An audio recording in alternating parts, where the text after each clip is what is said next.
Student good morning, how are you children. बच्चों आज हम पढ़ेंगे चैप्टर 3 जादुई पेंसिल। आपको पता है आपके जो सिलेबस है वो 50% कोर्स हो गया है। उसके अकॉर्डिंग हमने चैप्टर 1 चैप्टर 2 पढ़ा, उसका अभ्यास कार्य, उसके क्वेश्चन आंसर किए और दोनों वर्कशीट हमने कंप्लीट किए। अब आज आप चैप्टर 3 पढ़ेंगे। चैप्टर 3 है हमारा जादुई पेंसिल। तो ये बहुत इंटरेस्टिंग है। आप भी अपनी बुक ओपन करें और जैसे जैसे मैम पढ़ा रही है वह आप भी अपनी बुक में फिंगर पॉइंट करते हुए पढ़ते हुए चलेंगे। एक लड़की थी, आप फिंगर पॉइंट करेंगे। एक लड़की थी, उसका नाम गरिमा था। क्या नाम था उसका? गरिमा। एक दिन वह अपने घर के सामने की गली में खेल रही थी। खेलते खेलते उसे नाली में से एक चमकीली पेंसिल दिखाई दी। अब आप देखें पेंसिल, पेंसिल के नीचे क्या हो रहा है? अंडरलाइन हो रही है। तो इस अंडरलाइन को यानी कि पेंसिल, ये आपको 2 या 3 टाइम आपकी कोई भी रफ नोटबुक होती है, जैसे पुरानी नोटबुक होगी उसमें कुछ पेज आपके खाली बचे होंगे, तो उसमें आप ऐसे इन शब्दों को लिख लिख कर प्रैक्टिस किया करें। खेलते खेलते उसे नाली में से एक चमकीली पेंसिल दिखाई दी। गरिमा ने झट से उस पेंसिल को उठा लिया, वह उसे अपने घर ले गई। क्या है इसमें कि एक लड़की थी, उसका नाम गरिमा था।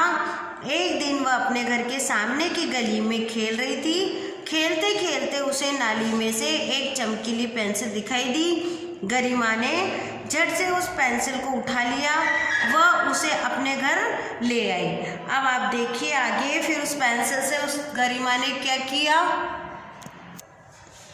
घर आते ही गरिमा ने उसी चमकीली पेंसिल से छाते का चित्र बनाया। और घर आते ही क्या करा उस गरिमा ने? उस चमकीली पेंसिल से छाते का चित्र बनाया।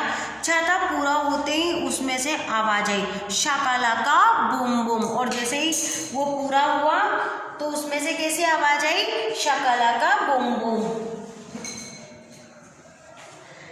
गरिमा सोचने लगी ये आवाज़ कहाँ से आई। गरिमा ने क्या सोचा कि इसमें अभी तो मैंने ये छाता बनाया है, ये आवाज़ कहाँ से आई।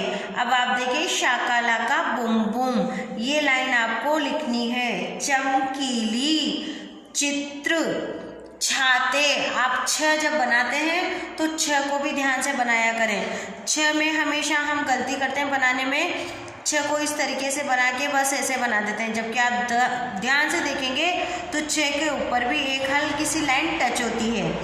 गरिमा सोचने लगी ये आवाज़ कहाँ से आई। अब आवाज़, ज के नीचे बिंदी लगी हुई है तो ये क्या हो जाएगा? आवाज़, ज हो जाएगा, जो कि हम ज उर्दू में बोलते हैं और ज हिंदी में बोलते हैं। इतने में चित्र में से असली छाता बनकर बाहर आया। तब गरिमा को पता चला कि यह एक जादुई पेंसिल है। जब आवाज़ आई तो उसके बाद क्या हुआ? जो चित्र बनाया था उसने छाते का, वो छाता ही बनकर बाहर आ गया। और तब उसको, गरिमा को पता चला कि ये पेंसिल जादुई है। ऐसा होता नहीं है, सिर्फ इस चैप्टर में बताया गया है, क्योंकि पहले एक नाटक आता था शकलका बूम बूम।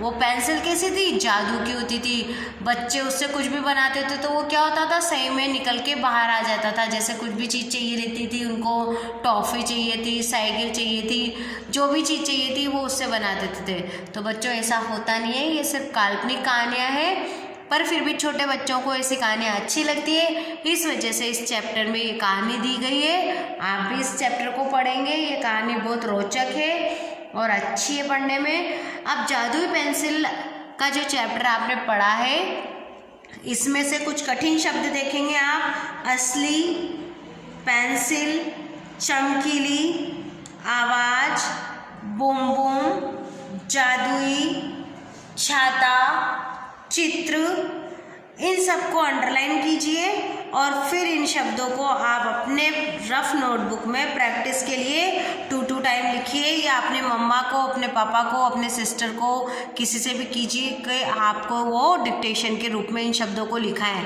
ताकि आपको जितनी गलतियाँ होंगी आप उनको वापस करेक्ट करके और लिखेंगे। तो बच्चों आज का होमवर्क आपका सिर्फ यही है, कल हम इसका अभ्यास कार्य करेंगे। Thank you.